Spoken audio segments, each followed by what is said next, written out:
Bonjour à tous et à toutes. Donc, Renaud Clément, je suis médecin légiste. Et donc, la médecine légale, c'est pas que, effectivement, la thanatologie, les morts. Les médecins légistes voient énormément de vivants.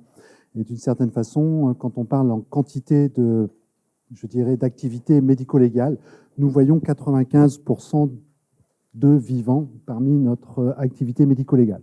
Donc, on m'a demandé ce matin de présenter les certificats. Qu'est-ce que c'est qu'un certificat? Et donc, je vais à ce moment-là vous présenter un petit peu les éléments qui fondent un certificat. Et puis, j'irai également dans des notions qui concernent l'ITT. Alors, je serai sympathique ce matin, je vous interrogerai pas directement pour savoir ce que veut dire cet acronyme, mais vous présenter un petit peu comment nous évaluons l'ITT en médecine légale. Et puis, je finirai effectivement par voilà, une forme de rédaction et de réflexion sur les certificats, l'ITT, ce que l'on peut déterminer. Alors, un certificat, qu'est-ce que c'est qu'un certificat? Si on en prend une définition tout à fait littérale, un certificat, c'est d'attester quelque chose par une autorité qui a une certaine compétence. Et donc, attester un fait, un droit. Et pour nous, professionnels de santé, c'est de mettre sur un papier des constatations que l'on a pu faire du fait de notre exercice professionnel. Étant professionnel de santé, le soin vous immisce un petit peu dans l'intimité des personnes. Et de temps en temps, dans cette intimité, on peut constater des choses, des violences, qu'elles soient physiques et ou psychologiques et ou de nature sexuelle. Et ces violences nous font éventuellement suspecter que la personne est victime de maltraitance. Et donc là, de temps en temps, on peut faire effectivement certaines attestations pour déterminer que, en tant que professionnel de santé, j'ai pu constater des blessures physiques, psychologiques ou de nature sexuelle. Alors, au-delà de ces certificats que l'on peut faire lorsqu'on est dans une activité de soins, l'ensemble des professionnels de santé ont habituellement l'impression qu'il y a de plus en plus de certificats à faire, d'attestations. Il faut toujours attester et certifier quelque chose pour permettre l'octroi, éventuellement, de la pratique d'une activité sportive. Ça peut être normal, mais pour aller effectivement aller manger à la cantine scolaire, attester qu'il n'y a pas d'allergie. Donc ça, il ne faut pas faire ce genre de certificat. Tout autre certificat qui permettrait effectivement d'avoir l'accès à une fonction, à un sport, à une activité et autres. Et il y a toujours de plus en plus de certificats. Et c'est une activité, pour certains, qui est pesante. Et certains disent, c'est pour remplir des papiers. Et de plus en plus, je fais ça. Alors, sur le plan médical, je suis médecin, donc effectivement, l'article 2 du Code de déontologie médicale, qui est donc dans la hiérarchie, effectivement, le deuxième, atteste qu'on est au service de l'individu et de la santé publique. Et donc, de fait, on peut, effectivement, au travers de cette activité, je dirais, individuelle, mais également avec un retentissement collectif, faire des certificats médicaux. C'est une aide que l'on peut apporter, effectivement, à la personne. C'est du fait que l'on atteste quelque chose pour un individu, de temps en temps, un lien que l'on peut faire indirectement entre l'individu et la collectivité, ne serait-ce que de remplir un certificat comme quoi la personne présente un état de grossesse et lui permettre effectivement de bénéficier d'un suivi particulier pour sa grossesse, de faire un acte de naissance et puis de remplir les carnets de santé de l'enfant, c'est d'attester qu'effectivement il y a des choses qui se passent. Donc c'est vraiment un acte de conscience quand même individuel qui relie la personne, mais également le professionnel de santé avec la collectivité. Alors, faut-il toujours délivrer un certificat médical? Je vais passer assez vite. Oui, il faut toujours délivrer un certificat médical ou tout autre certificat qui est demandé par la société ou qui permet l'octroi de droits et d'avantages qui sont dus éventuellement à un état pathologique ou à un état physiologique. Et donc, on doit faire ces certificats. On le fait également lorsque on obéit d'une certaine façon à une réquisition. Et donc, Madame le procureur Fessel vous en parlera. Effectivement, on peut attester d'éléments sous la forme d'une injonction par l'autorité judiciaire parce qu'il y a des choses à constater et que ça va être utile pour la justice. Mais lorsqu'il s'agit effectivement de demandes qui sont tout autres, qui ne sont pas liées effectivement à une réglementation, eh bien, il ne faut pas faire ces certificats. Alors, de temps en temps, vous avez effectivement dans les pages web des conseils ordinaux, eh bien, des éléments qui vous aident à savoir si ce certificat médical ou ce certificat est réglementé ou n'est pas réglementé. Pour ceux qui voilà, sont médecins, eh bien, on sait que sur le site du Conseil national de l'Ordre des médecins, on a une page particulière qui, dans chaque situation, nous indique si effectivement eh bien, le certificat que l'on doit faire tient à une réglementation ou alors eh bien, ne doit pas être fait. Alors, comment on fait un certificat médical? Il y a donc des éléments de fond et des éléments de forme.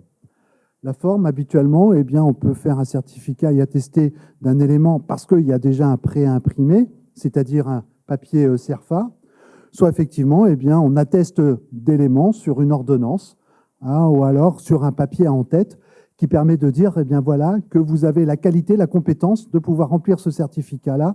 Et donc, les éléments de forme y sont.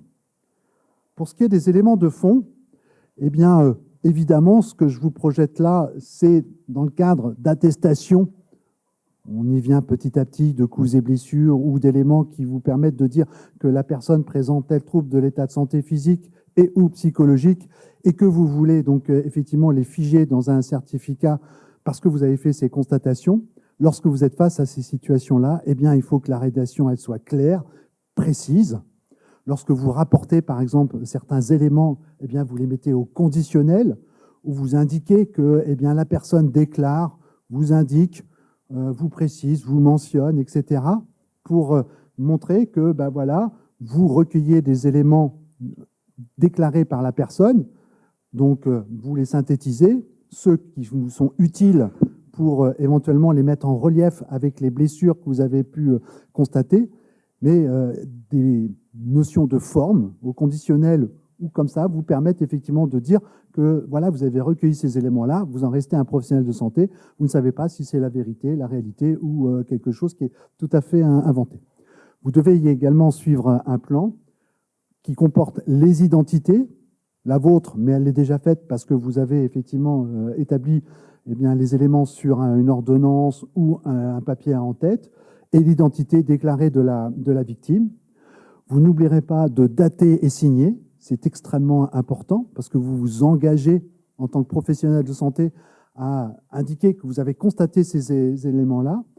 Vous essayez aussi d'indiquer le motif de délivrance, c'est-à-dire eh bien, vous l'avez, la phrase classique, remis en main propre à la personne et comment il a été remis. Donc. Et puis, ça c'est par expérience, essayez d'en garder un double parce que vous ne pouvez pas savoir comment les personnes, vos patients et patientes, perdent leur certificat. Donc, de temps en temps, c'est utile de garder un double de ces certificats-là. Vous en serez d'autant plus satisfait que la personne vous en sera reconnaissante. Vous devez donc constater ce que vous avez effectivement eh bien, observé, ce que vous avez pu voir, ce que vous avez pu comprendre. Eh bien, avec vos termes médicaux simples, vous établissez exactement les éléments que vous avez constatés. Lorsque vous avez une ecchymose, eh bien, vous indiquez que vous avez constaté qu'il y avait une ecchymose avec la couleur, la description de cette ecchymose, savoir un petit peu eh bien, quelle est sa mensuration, et vous la localisez sur le point anatomique. Donc, vous êtes un huissier de santé, c'est-à-dire que vous faites une photographie des blessures physiques, mais également des blessures psychologiques. Car c'est extrêmement important de pouvoir indiquer que la personne présente tel trouble psychologique lorsque vous l'avez examiné, lorsque vous l'avez vu. Vous faites sur un certificat une photographie d'un état de santé qui est altéré parce que la personne présente manifestement des violences physiques et ou psychologiques et ou de nature sexuelle.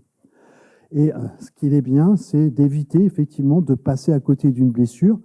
Le médecin légiste que je suis, eh bien, des blessures au niveau des poignets, des blessures au niveau des aisselles, etc.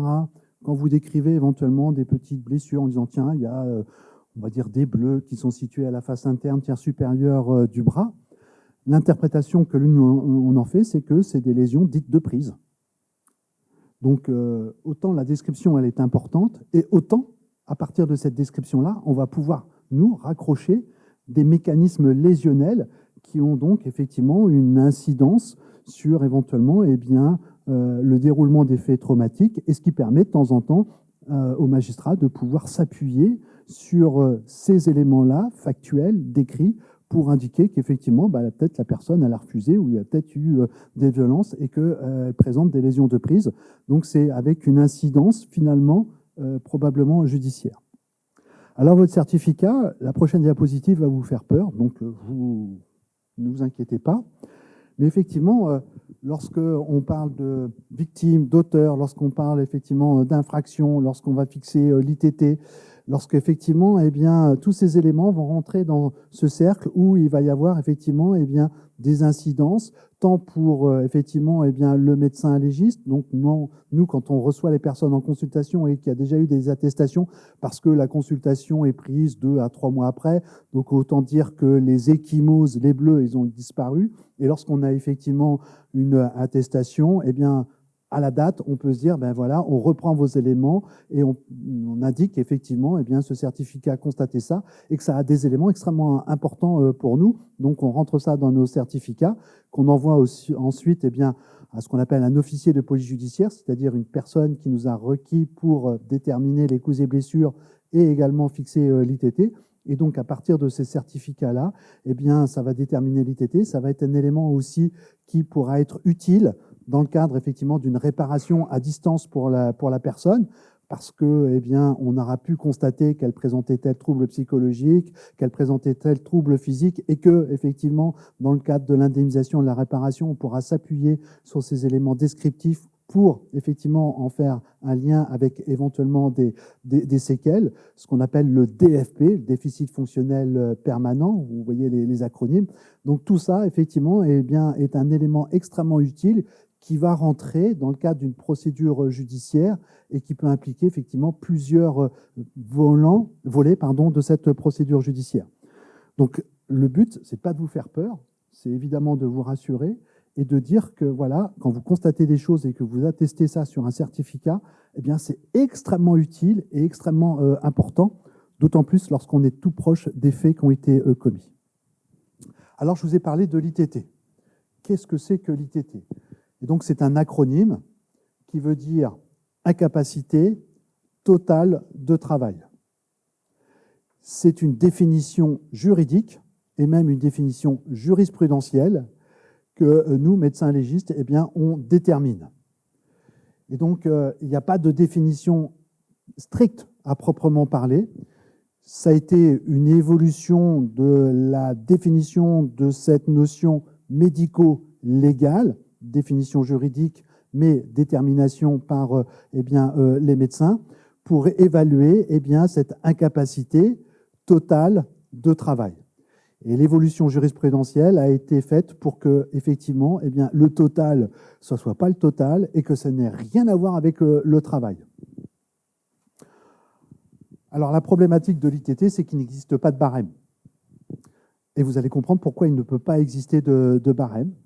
Il n'y a pas de référence, sauf sa propre expérience, mais également les connaissances que l'on a pu acquérir au cours de nos études. Quand on détermine, nous, l'ITT, on ne peut absolument pas agir sous délégation, parce que c'est un acte de conscience médicale, et donc, on examine la personne dans le service.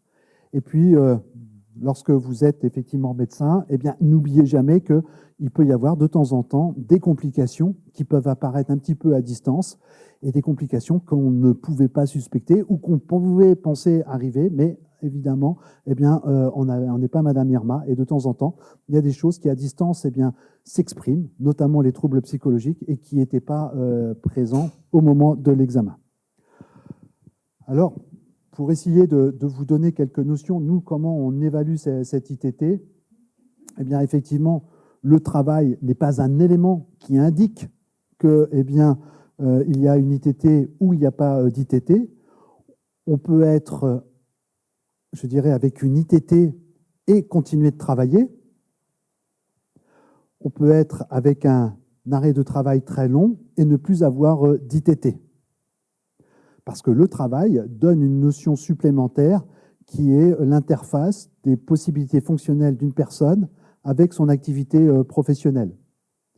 Donc évidemment, lorsque par exemple vous avez une fracture de la 3e phalange du 5e doigt de la main gauche, vous allez avoir une syndactylie, c'est-à-dire qu'on va mettre votre 4e doigt comme tuteur pour favoriser effectivement l'ostéosynthèse osseuse. Et donc vous allez peut-être avoir une ITT de 3 semaines à 1 mois. Mais si vous êtes effectivement en plus un joueur de violon, bah, effectivement, l'arrêt de travail ne va pas être de 3 semaines à 1 mois, mais il risque d'être de 3 mois. Même chose, si moi je me casse la jambe, eh bien effectivement, l'ITT sera peut-être de 6 semaines, voire 2 mois, mais au bout de quelques jours, je pourrai continuer à travailler parce que je n'ai pas forcément besoin énormément de mes jambes. Donc, pas d'inégalité en fonction du travail. Et donc, exclut cette notion de travail, eh bien, la jurisprudence a travaillé sur la notion de total. Donc, l'ITT, tel qu'on le définissait il y a très très très longtemps, total, ça veut dire qu'on était hospitalisé. Bon, ça veut dire une incapacité totale. Et puis, au fur et à mesure du temps, eh bien, cette notion de total s'est diluée dans, eh bien, notamment l'impossibilité ou la perturbation à pouvoir réaliser les actes de la vie, notamment quotidienne. C'est donc finalement eh bien, les répercussions en termes de fonctionnalité des blessures subies par une personne. Et pour essayer de vous donner un exemple de la façon dont nous, on évalue l'ITT, si j'ai un traumatisme de l'épaule gauche, je le montre là, voilà, eh bien, les troubles fonctionnels de ce traumatisme de l'épaule gauche, c'est les difficultés ou l'impossibilité à pouvoir faire certains mouvements de l'épaule gauche. Et les mouvements utiles dans la vie quotidienne de l'épaule gauche, c'est de pouvoir faire eh bien, une antépulsion, donc de porter le membre supérieur gauche vers l'avant, à peu près à 110-120 degrés. Je n'ai pas besoin tous les jours d'avoir l'amplitude maximale de 180 degrés. Même chose pour décoller le membre supérieur gauche eh bien, du tronc, j'ai besoin à peu près de 100-110 degrés pour ces mouvements de circonvolution de l'épaule gauche. Et donc pour nous, médecins légistes, eh bien, l'ITT, c'est le délai entre lequel eh bien, le traumatisme a entraîné un trouble fonctionnel de l'épaule gauche et le temps de la récupération de ces mouvements d'amplitude nécessaires à l'accomplissement notamment de la vie de tous les jours. Et donc c'est le moment eh bien, où j'aurai récupéré au moins les 2 amplitudes de 110 degrés de cette épaule gauche. Et donc c'est ça finalement eh bien, le délai d'ITT, c'est donc eh bien, ces troubles qui entraînent une altération soit totale, soit éventuellement eh bien, partielle des capacités à pouvoir eh bien, réaliser les actes de la vie quotidienne. Donc ce n'est pas une incapacité absolue. C'est de temps en temps aussi eh bien, les difficultés à pouvoir se livrer à eh bien, des activités qui nécessitent un peu d'effort dans la vie de tous les jours. Lorsqu'une victime présente une fracture de côte, ça fait mal, les fractures de côte. Certes, ça n'empêche pas de respirer. Mais dès qu'elle doit, par exemple, monter ou descendre des escaliers, dès qu'elle doit faire des efforts un petit peu plus importants qui eh bien, doivent être réalisés dans la vie de tous les jours, eh bien, elle est gênée. Et donc, c'est pour ça que, eh bien, effectivement, les douleurs, notamment importantes lors de fractures eh bien, du thorax, eh bien, nous permettent de déterminer une ITT de 3 semaines, 1 mois, voire de temps en temps davantage. Donc, c'est cette relation avec l'extérieur. Je vous ai parlé du physique, mais surtout, n'oubliez pas le psychologique. Car on peut avoir des victimes qui ne présentent aucune blessure physique, pour autant, elles peuvent avoir effectivement un retentissement psychologique. Et vous le comprenez très bien que si on mesure eh bien, le retentissement fonctionnel dans l'accomplissement des actes de la vie quotidienne, des troubles psychologiques peuvent effectivement interférer dans l'accomplissement des actes de la vie quotidienne. Et donc, depuis 1986, eh bien, notamment, nos certificats doivent évaluer le retentissement psychologique. Et de temps en temps, il est extrêmement important. De temps en temps, il est à retardement. C'est pour ça qu'en l'absence de complications, lorsqu'on voit des victimes à 12 heures, 24 heures après les faits, on essaye de déterminer s'il peut y avoir un impact psychologique. Mais l'impact psychologique, il ne s'est pas encore développé parce que c'est avec le temps, 3, 5 jours, voire de temps en temps 10 jours, 15 jours, que les troubles psychologiques, d'hypervigilance, de troubles de l'attention, de la concentration, de phénomènes de flashback, de réviviscence, de réminiscence, tous ces éléments qui font que eh bien, la victime va être perturbée psychologiquement par les faits dont elle a été l'objet et qui vont entraîner eh bien, des troubles dans ces conditions d'existence. Et donc ça, effectivement, eh bien, c'est un gage pour nous d'évaluer très précocement les troubles psychologiques. On a quelques éléments qui nous indiquent que là, eh bien, il va falloir faire attention parce que cette victime, si elle s'est sentie avec des menaces de mort, si elle a eu cette peur de mourir et le fait qu'elle ne pouvait absolument pas contrôler les événements, donc une extériorité terrible, donc une situation de vulnérabilité, eh bien ça, ce sont des éléments de prédisposition à ce qu'elle développe eh bien, quelques troubles psychologiques par la suite. Donc voilà, c'est le psychologique qui finalement, je dirais, est le plus difficile, qui est le plus facile à évaluer rétrospectivement, mais qui est un élément extrêmement difficile à pouvoir appréhender, parce qu'il y a des jours ça va mieux, il y a des jours ça va moins bien, et est-ce qu'effectivement, eh bien, cette évolution un petit peu en dents de scie, eh bien, nous permet tout d'un coup de déterminer que là, il y a une ITT, ça a commencé à tel jour, et puis ça se finit à tel jour. C'est vraiment extrêmement difficile. La question était effectivement, dans le cadre de troubles psychologiques, de savoir effectivement si on détermine pas, s'il ne serait pas mieux de ne pas déterminer d'ITT, de mettre des réserves pour évaluer un peu plus à distance la victime. Donc le temps s'écoule pour voir effectivement ce qui peut s'exprimer ou alors ce qui ne s'exprime pas. C'est un peu ça votre question. Effectivement, il y a un délai. Bon, ça, on ne doit pas le savoir hein, en plus. Donc, parce qu'il ne faut pas non plus, de temps en temps, on aurait bien l'impression de dire oh, bah, ça vaut 10 jours parce que vraiment, ce qu'elle a subi, c'est vache. Non, il faut essayer de rester dans notre position d'évaluer les troubles fonctionnels. Effectivement, bah oui, mais c'est pour ça qu'on met en l'absence de complications ou sous réserve d'une autre évaluation. Mais derrière, effectivement, il y a la procédure judiciaire et donc je laisserai la personne compétente répondre à cette question. Alors, à quoi sert l'ITT ? C'est parce que effectivement, eh bien, les magistrats, notamment, ils ne connaissent pas l'anatomie et qu'ils ont besoin de nos connaissances pour apprécier les troubles morphologiques, troubles psychologiques, pour pouvoir eh bien, savoir quel est le retentissement fonctionnel. Et que pour nous, c'est un outil de mesure du retentissement fonctionnel, des troubles fonctionnels, et ça ne doit rester que ça. Donc, on fait effectivement, moi, je fais de la médecine, j'ai un traumatisme. Voilà, au bout de combien de temps eh bien, on va lever l'immobilisation et s'il englobe une articulation, au bout de combien de temps eh bien, cette articulation va pouvoir récupérer les amplitudes nécessaires à l'utilisation de cette articulation. J'ai des troubles, la victime présente des troubles psychologiques, quel va être le retentissement de ces troubles dans les actes de la vie quotidienne? Qu'est-ce que j'ai identifié? Est-ce qu'elle a des troubles du sommeil? Est-ce qu'effectivement elle est sans arrêt aux aguets et dans un syndrome d'hypervigilance? Au bout de combien de temps ça va continuer? Au bout de combien de temps ça va disparaître? Je fais de la santé, donc évaluation physique et psychologique. C'est ça mon rôle. Et quand j'en suis dans cette position-là, je me sens plus à l'aise que dans d'autres situations où effectivement ce ne serait pas de ma compétence. Donc qu'est-ce que provoque le retentissement fonctionnel? Alors à l'UMJ, voilà un petit peu nos activités.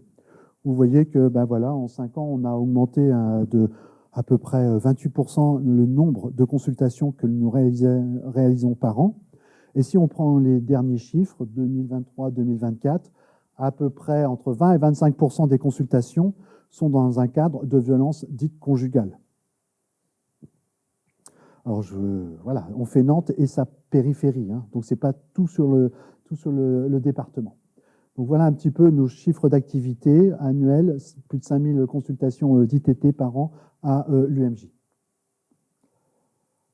Alors, eh bien, qu'est-ce que l'on fait? Voilà, donc, eh bien, tel que je vous l'ai indiqué, j'essaie de résumer dans cette diapositive, eh bien, comment on fait un certificat, éléments de forme, il y a nos noms, prénoms, papier en tête du service. On signe et on date également le certificat. Nous précisons le jour et la date à laquelle on a vu la personne. Elle nous déclare tel type de violence subie.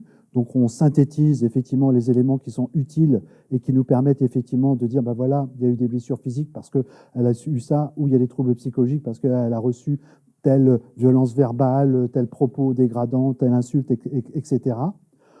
On fait figurer éventuellement les éléments médicaux qui peuvent interférer avec l'expression des blessures. Et puis ensuite, eh bien, on fait un examen physique où on note effectivement, tel qu'en haut à droite, une ecchymose. Quel est l'aspect de cette ecchymose? Voilà. Est-ce qu'elle a une forme particulière? Où est-ce qu'elle est située et quelles sont ses mensurations? Éventuellement un hématome, tel que vous le voyez en bas à droite, au niveau de la face interne du coude du membre supérieur gauche. Et puis également eh bien, tout ce qui sont les troubles psychologiques. Et donc là, effectivement, c'est un petit peu difficile de pouvoir voir, effectivement, et bien déterminer qu'elle présente un syndrome d'hypervigilance. Donc on la laisse parler et puis de temps en temps, eh bien, on leur pose des questions. Et on note tous les éléments qui peuvent s'exprimer au cours de la consultation. Elle peut avoir des phénomènes d'angoisse, d'anxiété. Elle peut avoir effectivement des troubles neurovégétatifs. On voit de temps en temps des victimes qui, lorsqu'elles vont parler des faits, vont avoir un emballement du discours, ou alors tout d'un coup, eh bien, revivre les éléments traumatiques, donc au travers eh bien, de la présentation des faits dont elles ont été l'objet. Quand elles regardent comme ça en bas à gauche, elles sont là dans leur lobe temporaux à pouvoir essayer de trouver les mémorisations. Elles sont là de temps en temps avec des phénomènes de sidération. Voilà, elles ne disent rien, une anxiété. Ça, c'est pas bon signe. Ça veut dire que vraiment, il y a une intériorisation. Ou de temps en temps, eh bien, un événement de déréalisation, c'est-à-dire qu'elles parlent des faits détachés, comme si elles avaient vu un film dans lequel elles étaient impliquées, mais elles ne le sont pas. Elles n'ont pas encore pris conscience que finalement, un des acteurs eh bien, du film qu'elles racontent, eh bien, c'est elle. Et donc, on fait cette évaluation qui est certes objective, mais également subjective du fait eh bien, des troubles psychologiques. De temps en temps, on peut avoir la nécessité de prendre un avis auprès de psychologues, parce que des victimes qui présentent des troubles psychologiques antérieurs aux faits ou qui ont des troubles psychiatriques, même si j'aime à me dire que les médecins légistes, on est peu nombreux, donc on est les meilleurs, moi, je ne suis pas armé pour déterminer ce qui tient des troubles liés aux faits et de ce qui tient à un état antérieur. Donc voilà, donc je suis quand même un médecin de base, et donc voilà, j'essaye de faire comprendre un peu le raisonnement qui m'a permis de trouver des blessures physiques et psychologiques, et puis de voir le retentissement fonctionnel et de pouvoir déterminer l'ITT. Mais beaucoup de modestie et d'humilité, parce qu'il m'arrive de me tromper. Alors maintenant, je l'admets d'autant plus que je commence à vieillir, donc je suis le plus vieux du service, donc voilà. Mais c'est vrai qu'on se trompe pas assez souvent, mais de temps en temps. Et voilà. Mais j'ai le droit de me tromper. Et puis, il faut écrire en toutes lettres, parce qu'effectivement, de temps en temps, eh bien, un chiffre, eh bien, on peut taper 11 à la place de 1, ça peut arriver très rapidement. Donc, on met 1 et puis on met entre parenthèses 1, parce que de temps en temps, on se trompe. Et moi, mon habitude, eh bien, c'est de déterminer le retentissement fonctionnel physique et déterminer le retentissement fonctionnel psychologique et de dire, voilà, combien je mets d'ITT pour chaque partie de l'état de santé. Et ça ne s'additionne pas. Si vous avez 10 jours d'ITT sur le plan physique et 30 jours sur le plan psychologique, c'est une ITT de 30 jours et non pas 40 jours. Et donc, n'oubliez pas, sous réserve de l'absence de complications, parce qu'il peut y avoir de temps en temps eh bien, des troubles qui peuvent apparaître et qui résultent des blessures. Alors, la question, merci, c'est de savoir si nos certificats, tels que je le montre sur mon diaporama, est accompagné de photos. La réponse, elle est non dans la majeure partie des cas, mais quand on a des blessures extrêmement importantes, voilà, eh bien, il nous arrive d'incorporer des photos pour vraiment montrer, parce que nous, notre interlocuteur, c'est la justice, donc ce sont les magistrats. Et de temps en temps, quand on décrit une blessure, c'est vraiment utile d'adjoindre la photo, parce que ça parle. Et notamment dans des blessures ou des violences extrêmement importantes, quand il y a des coups de couteau multiples, etc., et que l'on examine les personnes en réanimation, etc., on montre un petit peu les différentes blessures avec des soins généralement, et donc on incorpore des photos. Mais telles que je vous l'ai montré, là, les ichémoses et les hématomes, je ne fais pas. Et puis je vais être très pratique, 5000 victimes par an, voilà. Donc la question est posée de savoir effectivement quand est-ce qu'on détermine la fin de le retentissement qui n'impacte plus les actes, notamment de la vie quotidienne, lorsqu'il y a des troubles psychologiques et dans un état de stress post-traumatique. La vraie réponse honnête, j'en sais rien. c'est difficile. Qu'est-ce qui fait que tout d'un coup, la personne n'est plus en ITT avec ses troubles psychologiques? Ensuite, on ne peut pas laisser une question sans réponse. Donc, on essaye de voir quand est-ce que, excusez-moi du terme, les troubles psychologiques se tassent un peu. Quand est-ce que, effectivement, on sent que l'impact dans la vie de tous les jours est moins important. Donc, lorsqu'elle a des troubles, la victime du sommeil, quand est-ce qu'elle va effectivement avoir moins de troubles du sommeil? Est-ce que si elle a des troubles tous les jours et puis qu'elle passe à 2 à 3 fois par semaine, c'est la fin de l'ITT? Ce sont des éléments comme ça. Et puis aussi par l'expérience de voir ensuite les victimes à distance dans le cadre de la réparation. Et là, effectivement, elle nous explique comment ont évolué les troubles psychologiques. Et à partir de ces éléments-là, on peut se dire, voilà, ça a duré 10, 15 jours, 3 semaines, 1 mois, voire un petit peu plus, parce que, habituellement, on sent que les troubles s'acutisent, deviennent très importants, et à un moment se tassent un petit peu. Alors, vous pourriez objecter en disant, oui, ça se tasse, donc elle vit avec, donc elle a toujours ses troubles. C'est vrai.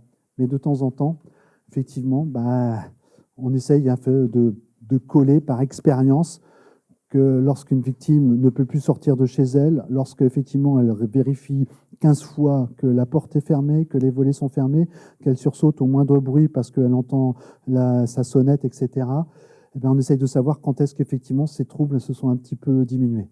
Et ce que l'on adore, mais ça ne devrait pas être comme ça, c'est quand effectivement il y a eu des anxiolytiques qui ont été prescrits et qui permettent de dire ils ont agi. Et donc, au bout de 5-6 jours, les anxiolytiques ont eu leur effet thérapeutique. Donc, au bout de 5-6 jours, après la prescription d'anxiolytiques, ça s'est tassé, donc on arrête l'ITT. Mais en toute honnêteté, c'est extrêmement difficile. Surtout quand on est non pas en rétrospectif, mais en évolution, ouais. Mais il faut le faire quand même. Bonjour. Justement, sur la question de l'absence de complications, si en tant que professionnel qui accompagnons des victimes, on observe que peut-être il y a des complications qui surviennent, comment on fait pour vous ressaisir, sachant que vous intervenez quand il y a une réquisition de la police? Est-ce que du coup ça passe par vous aux UMJ? Est-ce que ça passe par le médecin traitant? Comment on fait du coup pour, sous l'absence de complications, s'il y a des complications, comment on fait? C'est une excellente question. Donc, vous comprenez que nous agissons sous l'autorité d'une réquisition.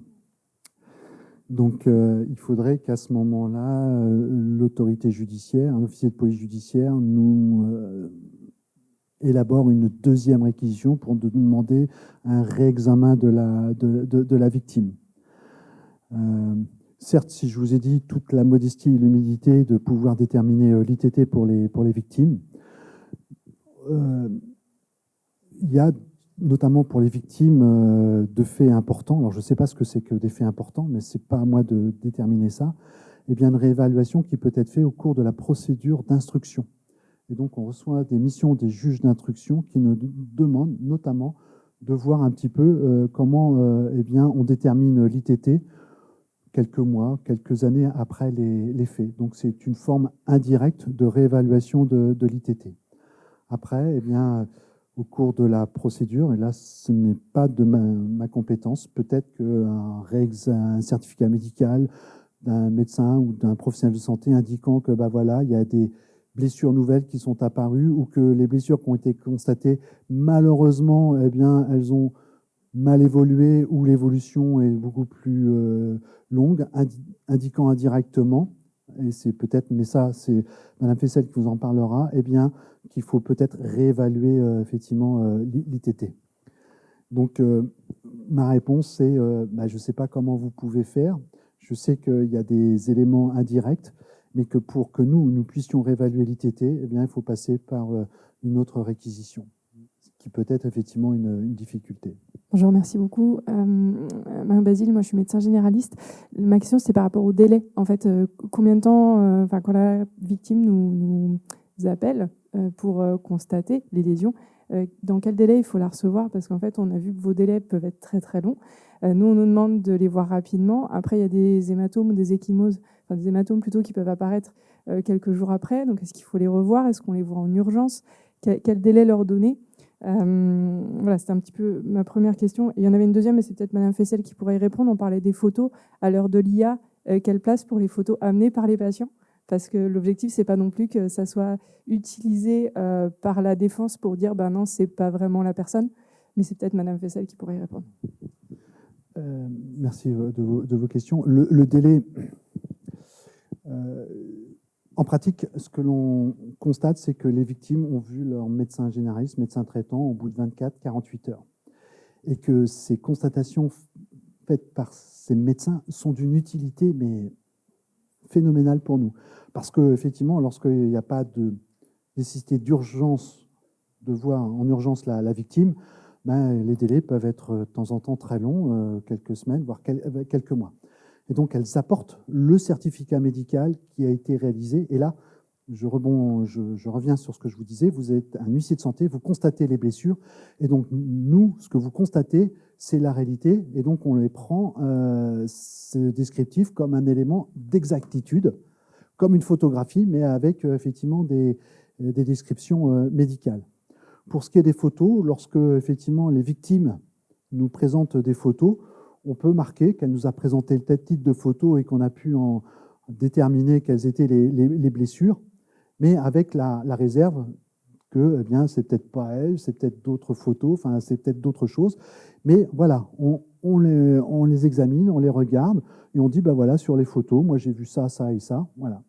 Pour autant, pour moi, vos certificats, voilà, vos constatations sont beaucoup plus importantes que les photos. Et j'allais dire, ça c'est de la provocation, que c'est pas tant les blessures, mais c'est le retentissement fonctionnel. Donc une victime qui aurait plein d'échymoses et qui aurait aucun trouble fonctionnel, bah, l'ITT, elle va pas être importante. Par contre, tel que je vous le présente là, un hématome sur une articulation comme ça, c'est un retentissement fonctionnel. Et donc, on voit tout de suite, nous, la répercussion que ça peut avoir sur les mouvements de flexion-extension du coude. Et donc, c'est ça que on va mesurer. Pas tant, finalement, les blessures. Et puis, de temps en temps, dans certaines procédures, eh bien, les gendarmes nous communiquent les photos qu'ils ont prises. Donc là, bah, il y a un peu plus de, je dirais, de formalisme dans ces photos. Mais, effectivement, une fois sur trois, elles nous montrent sur leur appareil, leur téléphone portable, les photos qu'elles ont prises. On les décrit, on les regarde, mais ce qui nous intéresse, c'est le retentissement fonctionnel.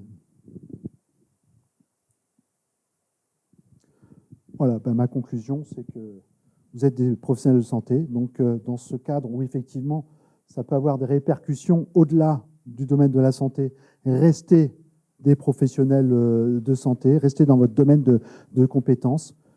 Je suis médecin légiste, j'examine des blessures, je détermine le retentissement fonctionnel, je détermine l'ITT au mieux, et c'est ça ce qu'on me demande et pas autre chose.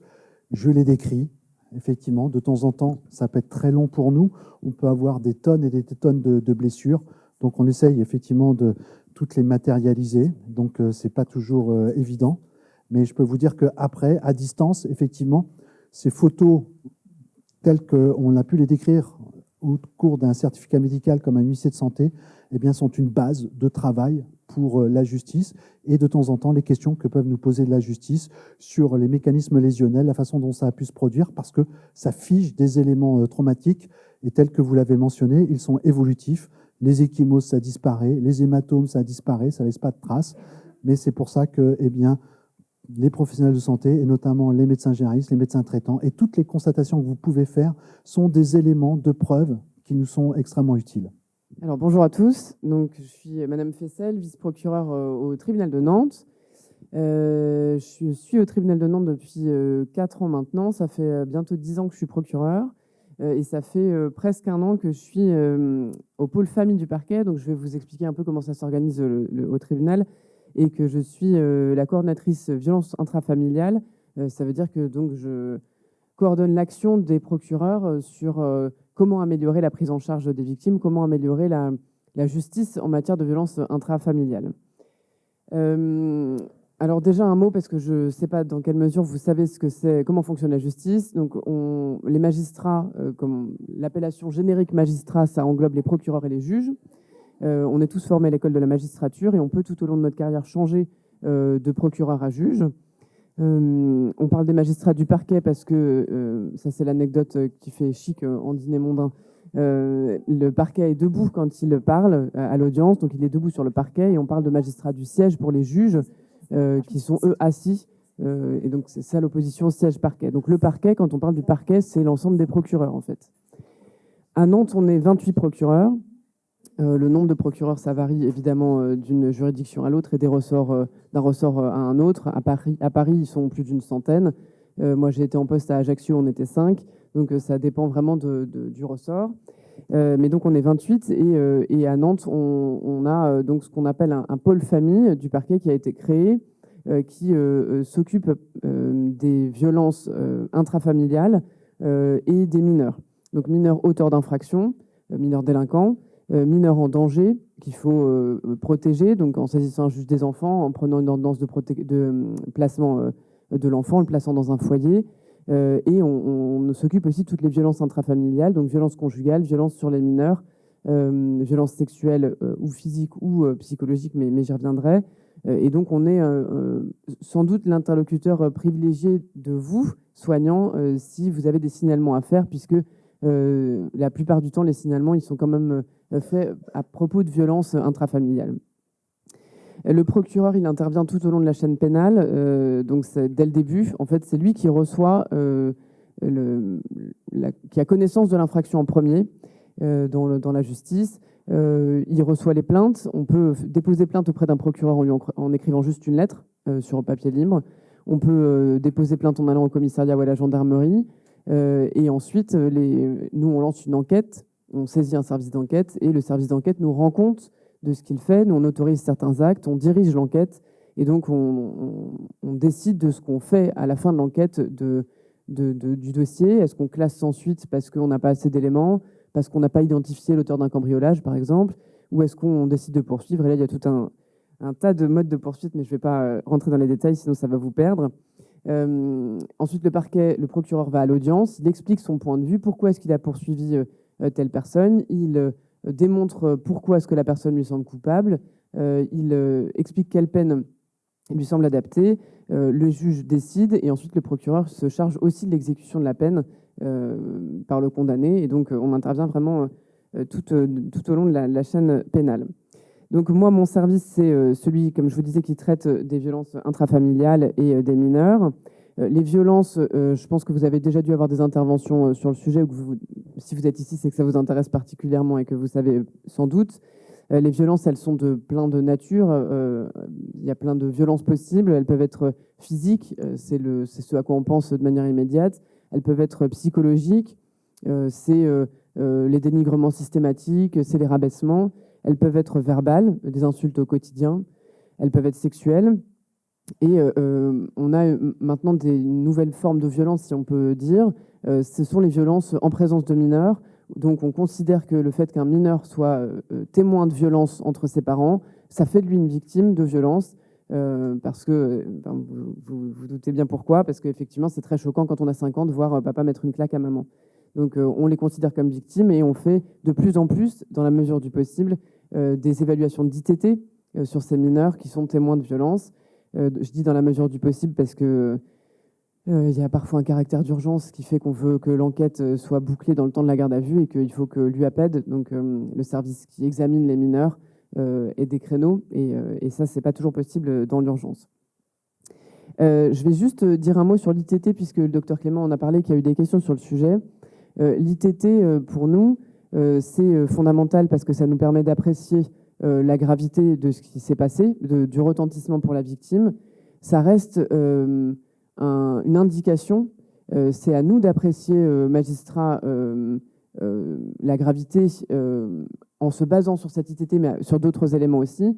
Et on sait aussi faire la part des choses. Donc, ce que vous expliquez, le docteur Clément, sur le retentissement, c'est vrai que quelqu'un qui va attraper la main de quelqu'un d'autre et qui va lui retourner le doigt, il va peut-être y avoir 5 semaines d'ITT, alors que quelqu'un qui va mettre un coup de couteau à quelqu'un, il y aura peut-être que 3 jours d'ITT parce que c'est une estafilade et que finalement le retentissement fonctionnel n'est pas très important.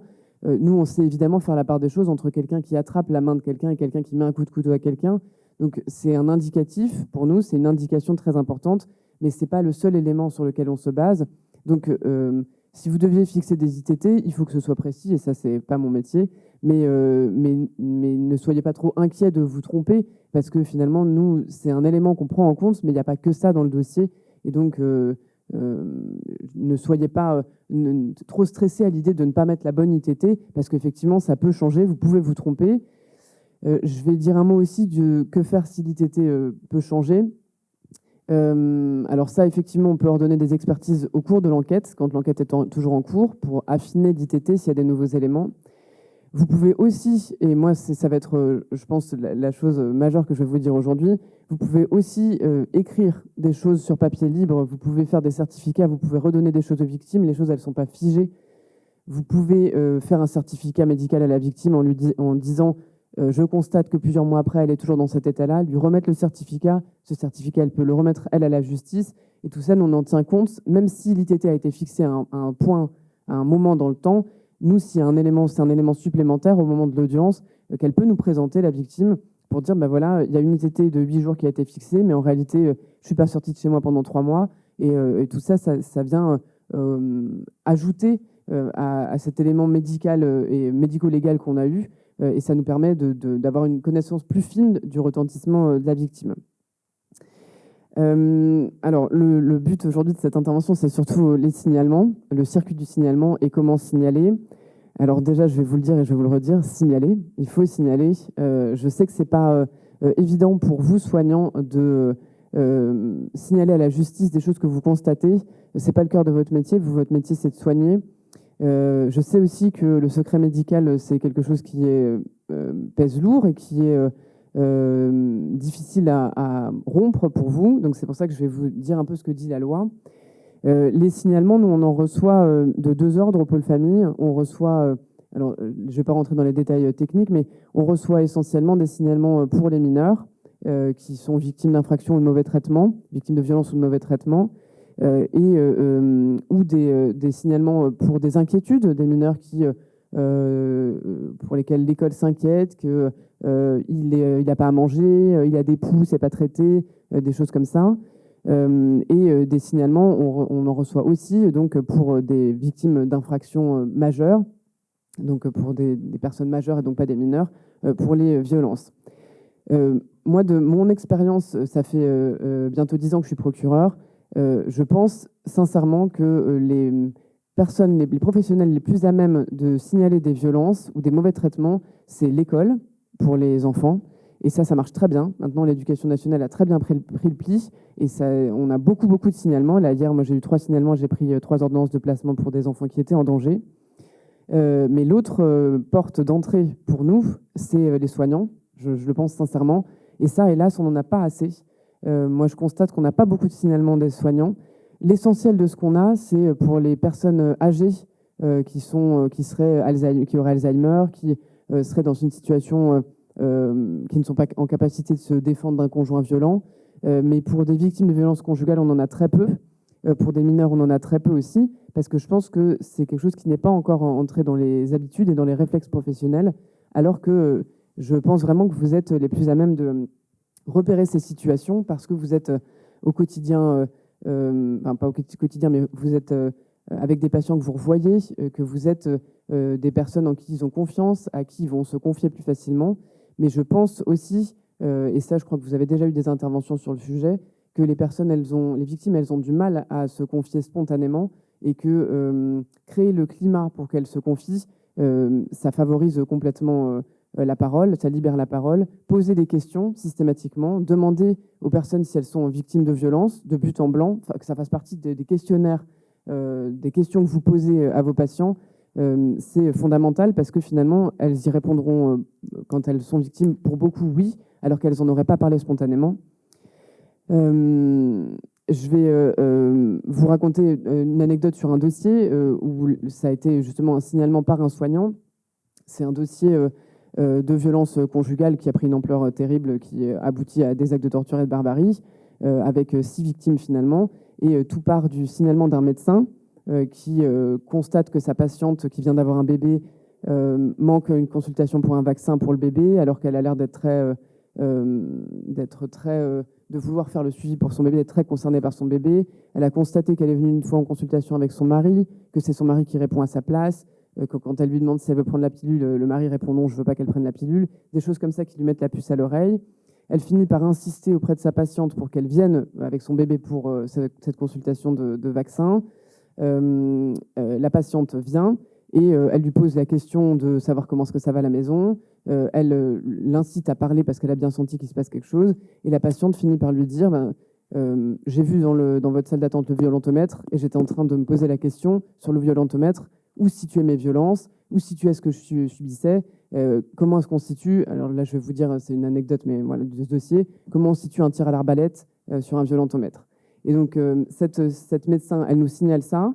Ça ne serait peut-être jamais arrivé aux oreilles de la justice si le médecin n'avait pas fait ce signalement. Et le dossier commence. Et parce que ce médecin a eu le courage de signaler, face à sans doute un auteur d'infraction qui est dangereux, il faut du courage, hein, ça, je n'ai pas de doute là-dessus, pour signaler une situation comme ça. Je sais que vous avez la crainte aussi que les personnes reviennent à votre cabinet, vous en veuillent, etc. Je pense que la plupart des auteurs de violences conjugales, ils ne focalisent pas leur attention sur le médecin, ils focalisent leur attention sur éventuellement la justice, mais surtout sur la victime. Mais tout ça pour vous dire que ce genre de situation, il faut que ça se systématise, il faut que ce soit signalé à la justice, parce que l'enquête dans ce dossier-là, qui est un dossier gravissime, un des pires de ma carrière, elle a commencé par le signalement du médecin et elle aurait peut-être jamais commencé et on n'aurait jamais eu les suites de ce dossier. Un mot sur les photos, puisqu'on en a parlé tout à l'heure. Les photos, je pense que c'est effectivement toujours une bonne chose d'en prendre. Les photos qui vous sont présentées par les victimes, effectivement, nous, au tribunal, quand on a une photo qui n'est pas datée, dont on n'est pas sûr que c'est la victime, ça n'a pas forcément une valeur probante très importante. Le mieux, c'est qu'effectivement, quand vous êtes face à des grosses blessures, vous proposiez à la victime de prendre des photos, que si vous devez faire un signalement, vous joignez les photos en pièces jointes en disant « j'ai pris les photos ». Ça a une valeur probante plus intéressante pour nous. Mais sinon, de toute façon, de manière générale, les policiers et les gendarmes, ils prennent des photos dans les dossiers. Quand ils ont une victime qui se présente à eux, qui a encore des traces, ils en prennent. C'est un élément qu'on leur demande de manière systématique.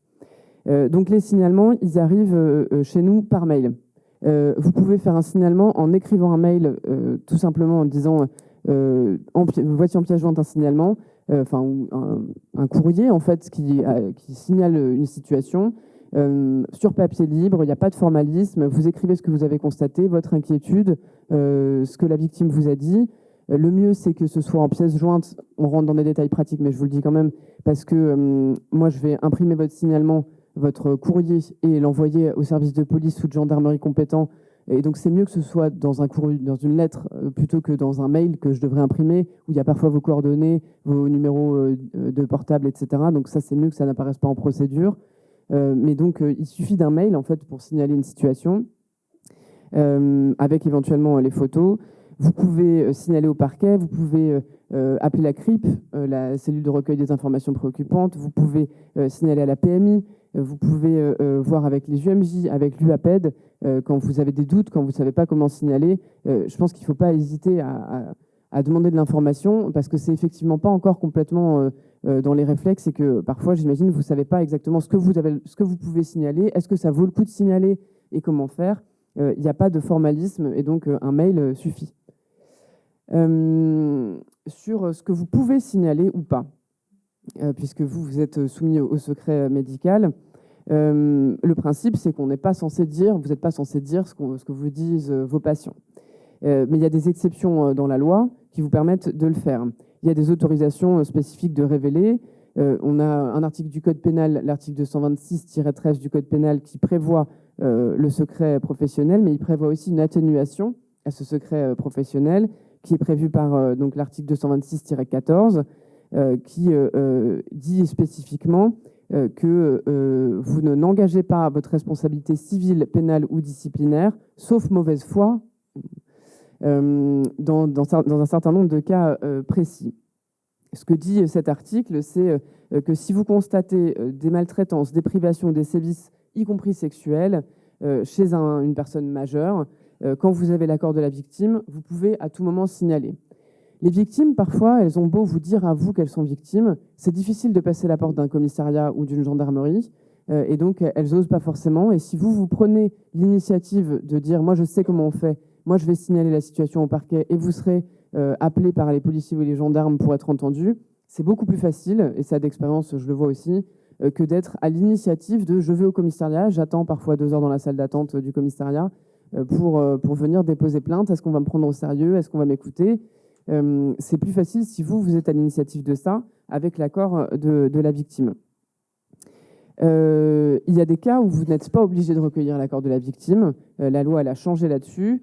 C'est le cas quand c'est un mineur et que vous estimez que la personne n'est pas en mesure de se protéger. Un mineur de 5 ans dont les parents sont défaillants, évidemment, il ne peut pas se protéger. Vous constatez des violences sur lui. Ses parents disent qu'il ne se passe rien. Vous constatez qu'il y a des hématomes, que c'est suspect, que c'est à des endroits qui ne sont pas caractéristiques des endroits de chute. Ce n'est pas sur les genoux comme quand on tombe après avoir couru. Que c'est, vous savez mieux identifier que moi ce qui est normal ou pas normal. Là, alors, vous pouvez signaler sans l'accord de la victime. Ça vaut aussi pour les personnes âgées qui ne sont pas en mesure de se protéger. Ça vaut aussi pour les personnes déficientes mentalement. Ce que dit la loi, c'est une personne qui n'est pas en mesure de se protéger en raison de son âge ou de son incapacité physique ou psychique. Pour les majeurs, ça vaut aussi donc le fait qu'il n'y ait pas cette capacité de se protéger, mais il y a aussi maintenant quelque chose qui est prévu spécifiquement pour les violences conjugales. C'est si vous estimez en conscience, et ça c'est un mot qui est très important, qu'il y a un danger immédiat pour sa vie à la victime, et si elle n'est pas en état de se protéger en raison d'une contrainte morale liée à l'emprise. Dans ces cas-là, vous devez vous efforcer de recueillir son consentement, et sinon vous pouvez, si elle n'est pas d'accord, signaler, l'informer que vous signalez. Le mot « en conscience », je pense qu'il est déterminant parce qu'en fait, en conscience, ça veut dire tout. On ne pourra jamais vous reprocher d'avoir eu un avis subjectif sur une situation. Évidemment que si la personne vous dit qu'elle a été victime d'une gifle il y a 10 ans et qu'il n'y a rien eu depuis, vous ne pouvez pas estimer qu'il y a un danger immédiat pour sa vie en conscience. Mais sinon, c'est à vous d'apprécier, c'est assez libre et ça vous protège. C'est très protecteur, ce texte de loi, parce que finalement, c'est très général, ce mot « en conscience ». Et donc, on ne viendra pas vous attaquer pour ce que vous avez estimé, vous, être un danger immédiat, parce qu'il y a ce mot en conscience qui est très, très généraliste. C'est à vous, finalement, de vous dire « j'estime qu'il y a un danger » et c'est difficile de critiquer ce que vous avez estimé à ce moment-là, sauf mauvaise foi, effectivement. Là, dans ce cas-là, vous pouvez signaler sans l'accord de la victime. À mon sens, vous devez signaler. Que la victime soit séparée ou pas de l'auteur de violences conjugales, c'est indifférent pour moi, parce qu'on le voit dans les dossiers, une séparation, ça ne veut rien dire quand il y a des violences conjugales. C'est même parfois souvent le moment où ça va empirer, où l'auteur ne va pas accepter la séparation, enfin l'auteur violent, où il va revenir, où il va harceler, où il va recommettre des violences, où il va vouloir régler son compte à la victime. Et donc, le fait qu'il y ait une séparation ne protège pas la victime et n'écarte pas le danger immédiat. Donc ça, ce n'est pas un élément où vous devez vous dire « bon, ils sont séparés, il n'y a plus de danger, je ne vais pas signaler ». Ce n'est pas le cas. Le phénomène d'emprise, le phénomène de violence conjugale, il fait aussi que les victimes, elles y retournent, hélas, parce que c'est comme ça que fonctionne l'emprise. Et donc, le danger, il n'est pas écarté par la séparation. Vous avez, dans une certaine mesure, une obligation de révéler aussi, qui découle de la non-assistance à personne en danger. Si vous estimez qu'il y a vraiment une urgence vitale, là, vous avez même l'obligation légale de révéler ce qui vous a été dit, les confidences, en dépit du secret médical. Un mot sur l'orientation qui est prise ensuite. Nous, quand on nous signale des faits de violence, nous, procureurs, on reçoit le signalement. Je ne l'ai pas dit, mais il faut que ce signalement il vienne par mail et non pas par courrier. Moi, je reçois encore des courriers de médecins, de soignants qui signalent des phénomènes de violence. Moi, ma bannette courrier, tous les jours, je reçois une pile comme ça. Ça ne peut pas être traité dans l'urgence. Si je suis en congé, personne ne va relever mon courrier. Et donc, parfois, pendant un mois, personne ne va le lire. Donc, il faut signaler par mail à une adresse générique que je vous donnerai. Les mails, ils sont traités dans les 48 heures maximum. et ce sera beaucoup plus efficace que par courrier. S'il y a une vraie urgence, il faut vraiment signaler par mail. Nous, ensuite, on saisit donc le service d'enquête compétent. Il mène son enquête qu'on dirige, il nous rend compte, il place éventuellement l'auteur des violences en garde à vue et on prend la décision de ce qui s'impose.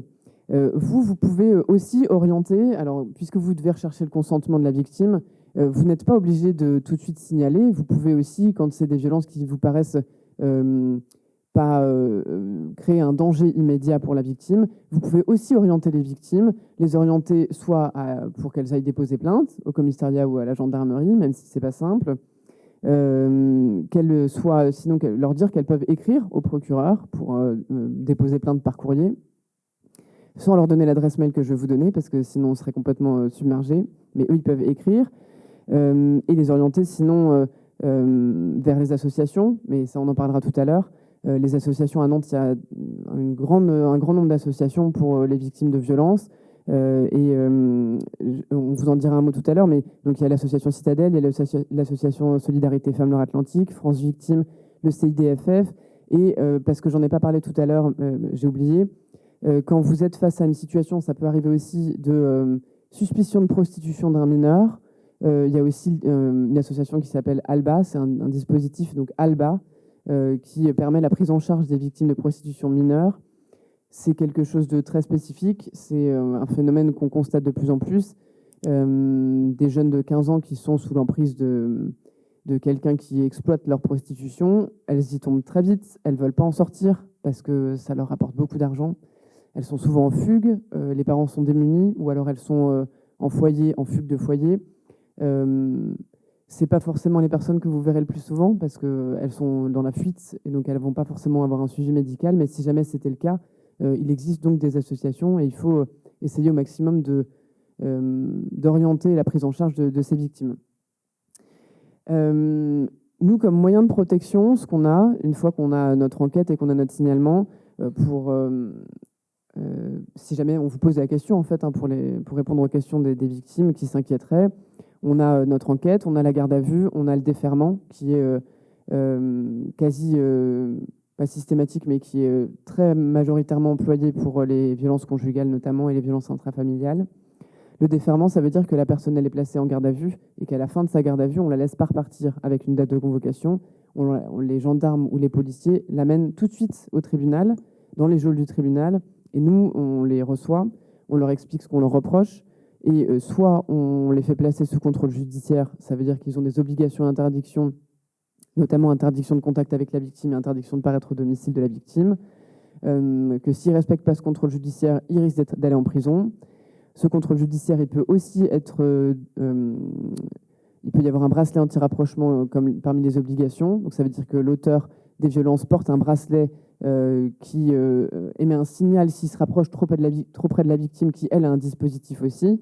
Donc ce qui envoie un signal tout de suite à la police ou à la gendarmerie et qui évite que ce soit la victime qui soit à l'initiative de signaler que l'auteur est proche. Donc ça, c'est un des mécanismes de protection qu'on a. Sinon, on a l'incarcération pour les faits les plus graves. La personne elle est jugée tout de suite en comparution immédiate ou elle est placée en détention provisoire en attendant d'être jugée. On a un certain nombre de moyens de protection pour les victimes quand c'est nécessaire. Je vous ai parlé du bracelet anti-rapprochement. Ça, c'est donc au stade en attendant d'être jugé ou après le jugement. Il peut y avoir un bracelet anti-rapprochement pendant 2 ans après le jugement auquel l'auteur est soumis. Il est obligé de s'y soumettre, sinon il va en prison. Un autre dispositif, c'est le téléphone grand danger. C'est un téléphone d'alerte en fait pour la victime. La façon dont ça se passe, en gros, c'est que les victimes, elles sont reçues par une association qui fait des évaluations et qui m'envoie les évaluations de victimes, qui me disent s'ils estiment qu'un téléphone grand danger s'impose ou pas. Et moi, je décide ou pas d'octroyer un téléphone grand danger à ces victimes. Et en fait, elles peuvent, en appuyant simplement sur un bouton, alerter la police ou la gendarmerie, faire un service pour dire il est là, j'ai peur. Et donc, ça déclenche une intervention très rapide. Ce téléphone grand danger, il existe depuis une dizaine d'années. Il a commencé à Bobigny parce que c'est là que tout commence. Il y a une dizaine d'années, à Bobigny, il y en avait 2, des téléphones grand danger. Maintenant, toutes les juridictions en sont dotées. À Nantes, on en a, je crois, à peu près 70. Et donc, c'est un dispositif qui est très protecteur pour la victime, qui n'est pas autant que le bracelet anti-rapprochement, mais qui est très rassurant pour les victimes de savoir qu'elles peuvent alerter tout de suite. Elles peuvent aussi être mises sur un numéro repéré du 17. Donc, quand elles appellent le 17, elles sont prioritaires. Elles ne sont pas obligées d'attendre pour avoir une réponse. Il y a donc tout un tas de dispositifs qui existent. On a un suivi tout particulier des situations de victimes de violences conjugales. On a certaines instances au tribunal de Nantes qui nous permettent de suivre les situations qui nous paraissent particulièrement inquiétantes. On a aussi une instance qui nous permet d'étudier les circonstances de sortie de détention des personnes qui ont été condamnées pour des violences conjugales, pour qu'on évalue la crainte de la victime, qu'on évalue le comportement qu'il a eu en détention. Est-ce qu'il y a eu des progrès? Est-ce qu'il y a un risque de récidive? Est-ce qu'on peut rajouter un dispositif de protection? Et pour les mineurs, j'ai dit un mot tout à l'heure, mais je vais finir là-dessus. On a en urgence la possibilité de les placer, c'est l'ordonnance de placement provisoire. Quand on estime qu'il y a un danger immédiat à ce qu'il reste chez lui, il est placé tout de suite en foyer, en famille d'accueil. Il est sorti de son foyer. Ça peut être parce qu'il est témoin de violence conjugale, ça peut être parce qu'il a été témoin d'un homicide conjugal, d'un féminicide. Et donc, c'est aussi un moyen de protection. La saisine du juge des enfants est un moyen de protection moins immédiat, mais quand même. Et à Nantes, on a développé plusieurs protocoles, notamment avec le CHU, dont je vais vous dire un mot aussi. On a développé un protocole de dépôt de plainte simplifié. Donc, les victimes qui se présentent aux urgences, qui signalent une situation de violence, il y a tout un parcours qui est possible pour qu'au niveau du CHU, leur plainte soit recueillie sur un formulaire qui est envoyé ensuite au service d'enquête compétent pour là aussi ne pas laisser l'initiative à la victime de passer la porte d'un commissariat ou d'une gendarmerie et faciliter sa parole. Elle est orientée ensuite vers France Victime et donc elle peut. L'initiative n'est pas prise par elle et c'est quelque chose qui est très difficile pour les victimes de violences conjugales d'être à l'initiative de la dénonciation. Il y a toujours une crainte des représailles, il y a toujours une crainte de est-ce que j'exagère pas la situation quand même, il m'a mis que des claques, je veux pas qu'il aille en prison, je l'aime, etc. Et donc il y a beaucoup de choses qui sont mises en place de manière générale et à Nantes en particulier. Donc ce protocole de dépôt de plainte simplifié avec le CHU, ces instances toutes particulières. Et donc n'hésitez pas, vous, à demander des informations, contacter des personnes qui en ont, les UMJ, l'UAPED, la PMI, la CRIP, comme je vous le disais. Faire des signalements, vraiment, c'est ça le message d'aujourd'hui, signaler. Vous êtes vraiment, à mon sens, avec l'école, la porte d'entrée pour les signalements. Ce qui se passe dans une famille, c'est toujours secret, beaucoup dans le secret. On ne sait jamais ce qui se passe dans un foyer, mais vous en avez une notion plus intime. Et donc, n'hésitez pas à signaler. N'hésitez pas, dans la majeure partie des cas, de toute façon, les victimes, elles sont d'accord, mais elles n'osent pas le faire elles-mêmes. Et donc, il faut vraiment qu'on reçoive plus de signalements de soignants. Même si c'est redondant, même si elle vous dit qu'elle a déjà déposé plainte, elle peut vous dire qu'elle l'a fait et ne pas l'avoir fait. N'hésitez pas à envoyer ce mail avec un courrier qui dit juste ce que vous avez constaté, sans forcément trop de détails, sans vous inquiéter des mots que vous utilisez, mais en le faisant de manière libre pour que nous, on puisse faire un départ en enquête éventuellement. Bonjour, merci beaucoup pour votre intervention. Donc, Marion Basile, médecin généraliste. Clairement, on a peur des représailles en tant que professionnel, hein, vous en parliez.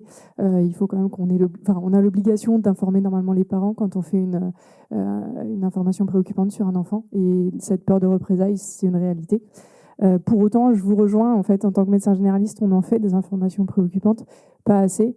Moi, aujourd'hui, j'ai une situation où, en fait, on est avec une pédiatre, on a fait des informations préoccupantes pour une enfant, et en fait, on a plein de gens qui nous appellent en disant « Ah, on a vu ça, on a vu ça ». Et en fait, ces professionnels-là, nos collègues orthophonistes, sages-femmes, d'autres professionnels nous disent « Cet enfant, il va pas bien ». Ouais, mais en fait, c'est pas que les médecins généralistes, je vais prêcher pour ma paroisse, mais c'est pas que les médecins généralistes. Donc là, on est d'autres professionnels. Je vous invite vraiment à signaler aussi en tant qu'autre professionnel quand vous voyez un enfant qui ne va pas bien pour les enfants. Et ma question, en fait, c'est par rapport au mail, le fait de vous envoyer un mail qui n'est pas sécurisé, est-ce que ça ne rend pas la procédure caduque? Parce que du coup, nous, on fait un certificat. Au niveau du secret professionnel, j'entends tout à fait, mais est-ce que vous pouvez nous affirmer que ça ne rend pas la procédure caduque si on vous envoie un mail qui n'est pas sécurisé? Pas du tout, parce que vous écrivez sur une adresse qui, elle, est sécurisée, ça n'est vraiment pas du tout une question qui se pose, hein. Donc, sur les représailles, quand vous faites un signalement, n'hésitez pas à dire dans vos signalements que vous avez une crainte des représailles, que la personne vous paraît très dangereuse, que la personne vous paraît pouvoir vous en vouloir. N'hésitez pas à le dire aussi, parce que nous, dans ce cas-là, on met une attention particulière sur votre cabinet et on demande à la police ou à la gendarmerie, dans la mesure de leurs possibilités, parce qu'ils sont aussi débordés, d'intervenir, qui vous donnent leur numéro, que vous puissiez les joindre plus facilement quand ils sont en charge d'une enquête. Merci pour votre intervention. J'en profite aussi voilà, pour rebondir sur la question de la représaille. Je travaille en pédopsychiatrie. Moi, je suis psychologue, donc pas médecin. On en fait beaucoup. C'est qu'on le fait en équipe. Il y a quelque chose, je pense, ça nous protège, nous, parce qu'on signe au nom de l'équipe et le médecin voilà, vient co-signer avec nous. L'obligation d'en parler aux parents, moi je travaille beaucoup avec les assistantes sociales qui me disent il faut en parler aux parents, il faut mettre ça au travail, il faut qu'ils puissent évoluer. Voilà. Et puis parfois il y a le danger réel de l'enfant. Et donc il y a toujours cette... enfin, c'est très complexe, je trouve. Et dans les signalements ou dans les IP, même si on met risque de représailles, là, les enfants avec lesquels je travaille, ils retournent les week-ends chez eux. En fait, ils sont hospitalisés la semaine et ils retournent les week-ends. Voilà, il y a un système comme ça. Et parfois, on se rend compte qu'il y a des violences encore actives. Et donc, à ce moment-là, on est hyper inquiet. Donc, on écrit. Mais c'est vrai qu'il y a toujours ce moment-là de flottement. Et puis, les enfants sont pas... voilà, il y a les ordonnances, mais c'est pas toujours effectif. Il n'y a pas toujours de la place. Il y a cette grande réalité-là qui fait aussi très peur. Et donc...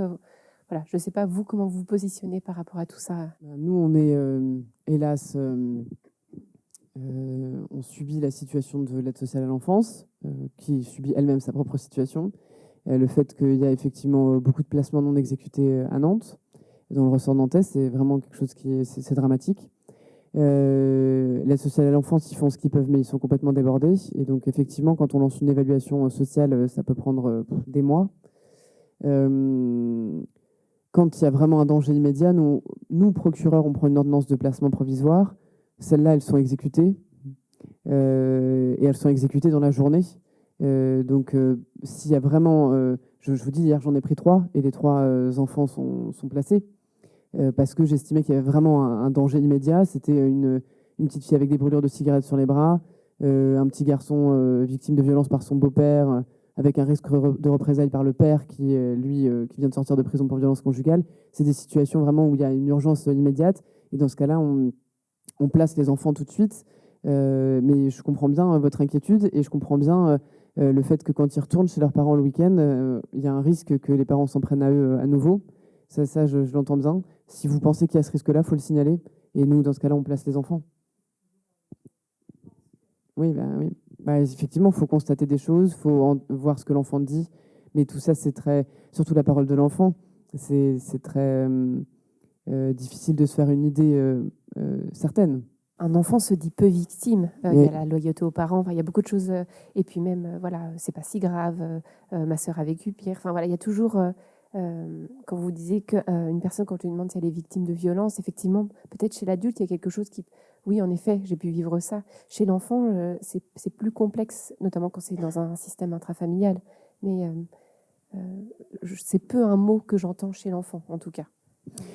Alors, oui, et ils ne vont pas forcément décrire ça comme des violences, effectivement. Mais de toute façon, je sais très bien que la plupart des enfants dans la sphère familiale, ils ont du mal à dénoncer les faits. Ce qu'il faut que vous sachiez aussi, c'est que quand on lance une enquête pour des violences sur des enfants, ils sont entendus ensuite par des enquêteurs qui sont spécialisés, donc des gendarmes et des policiers qui sont formés spécialement au recueil de la parole de l'enfant, à ne pas suggérer des choses, à les mettre en confiance.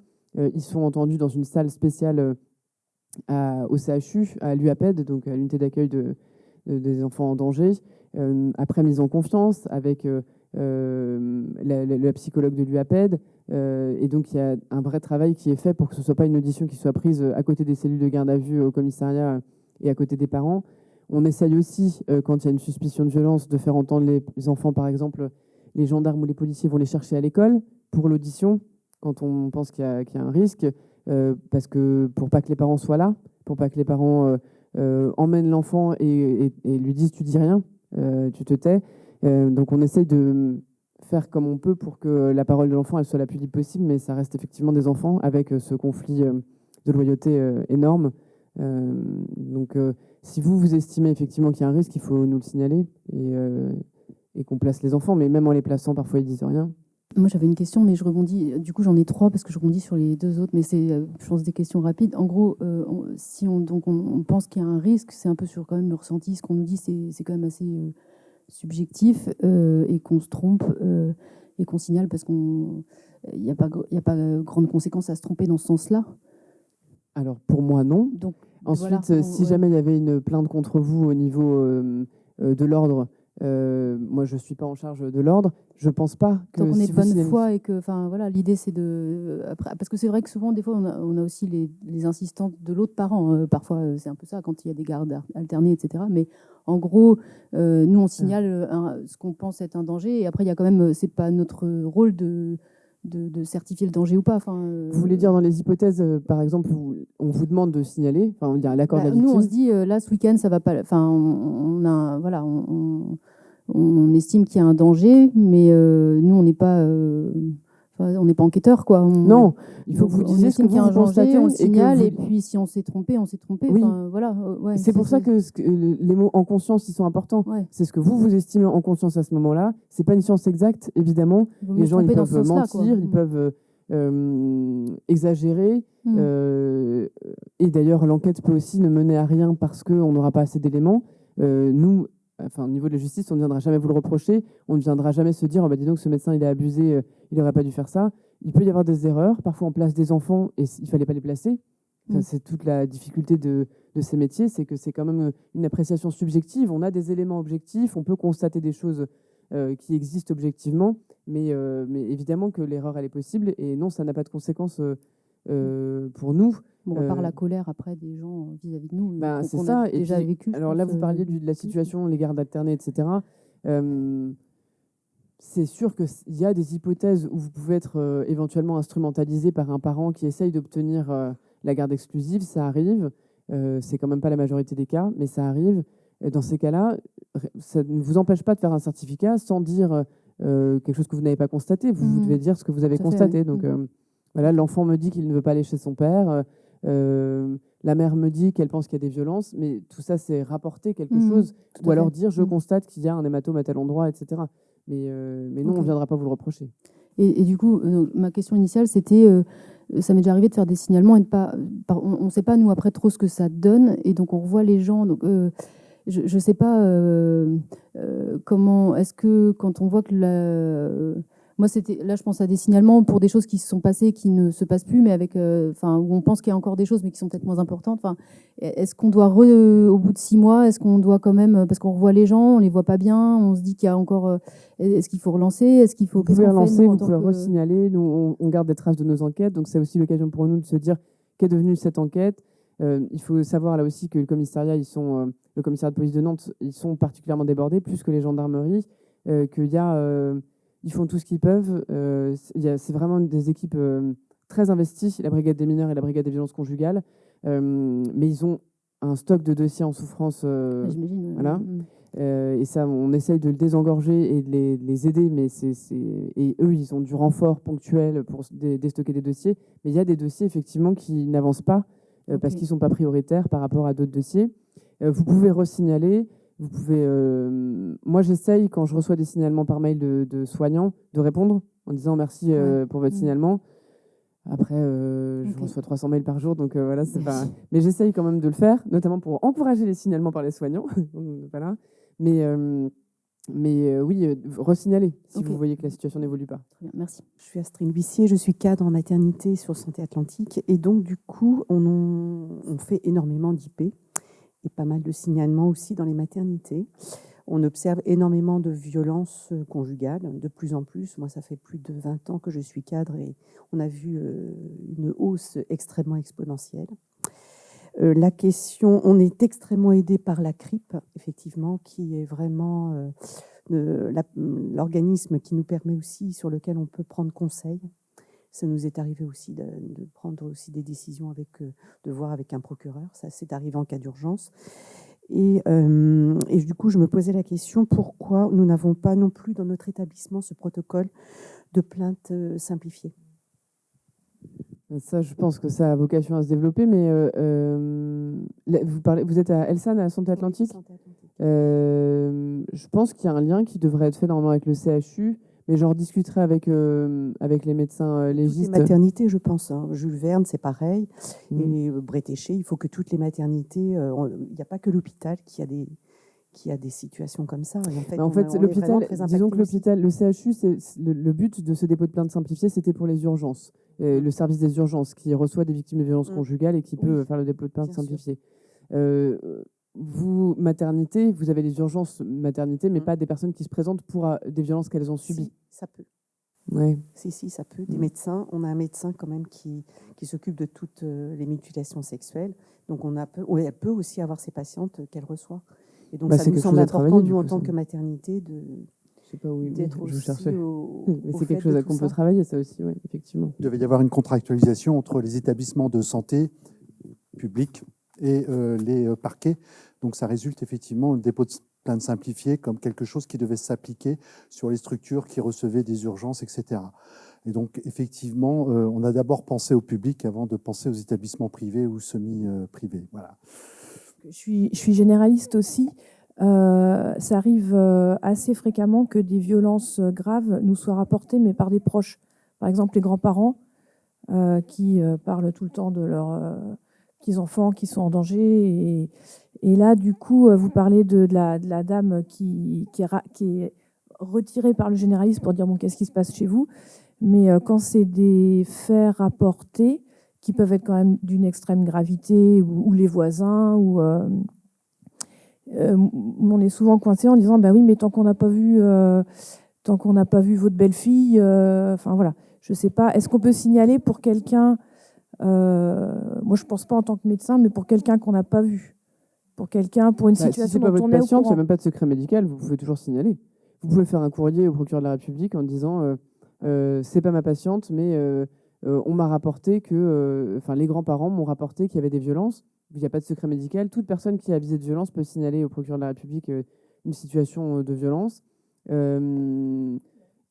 Et surtout, vous pouvez inviter les grands-parents à eux aller au commissariat, ou à la gendarmerie, ou dans une association pour dire voilà, je ne sais pas quoi faire, ma fille est victime de violence. On en a. Hein. Moi, je reçois des courriers de parents inquiets qui disent j'ai constaté que ma fille avait un cocard, j'ai constaté qu'elle n'a plus le droit de sortir de chez elle, je ne sais pas quoi faire. Et nous, ça nous sert de départ, pour un départ en enquête, en fait.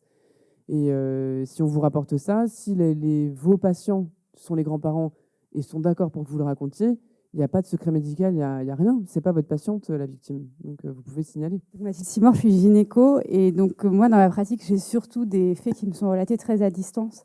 Et je me pose toujours la question, surtout dans des faits d'inceste, de la possibilité de signaler très loin avec des auteurs d'inceste qui sont encore avec des mineurs et où on peut suspecter que les faits se produisent encore. Alors là, ce serait l'hypothèse de la personne qui n'est pas en danger immédiat, mais qui serait d'accord pour vous signalier. Les dossiers d'inceste qui datent d'il y a 20 ans, on en a beaucoup. Donc il faut signaler aussi. Et on fait ce qu'on peut au niveau de l'enquête. Ça donne, hélas, pas toujours quelque chose. Mais plus qu'on ne le croit, parce qu'on va entendre les parents à l'époque qui vont avoir remarqué qu'il y avait un changement de comportement, le cousin qui va dire qu'il a vécu la même chose. Donc ces enquêtes-là, elles peuvent porter leurs fruits. Hein. Ça peut donner quelque chose, beaucoup plus qu'on ne le croit. Hein. Donc il faut signaler. C'est très rare qu'il y ait des faits d'inceste qui soient dénoncés même à distance, qui ne donnent rien. Hein. Et parce que souvent, quand il y a une victime d'inceste dans une famille, il y en a d'autres. Et donc le fait qu'il y ait plusieurs victimes qui disent la même chose, les mêmes comportements, ça donne toute la force probante au dossier, en fait. Donc il faut signaler, même si c'était il y a très longtemps.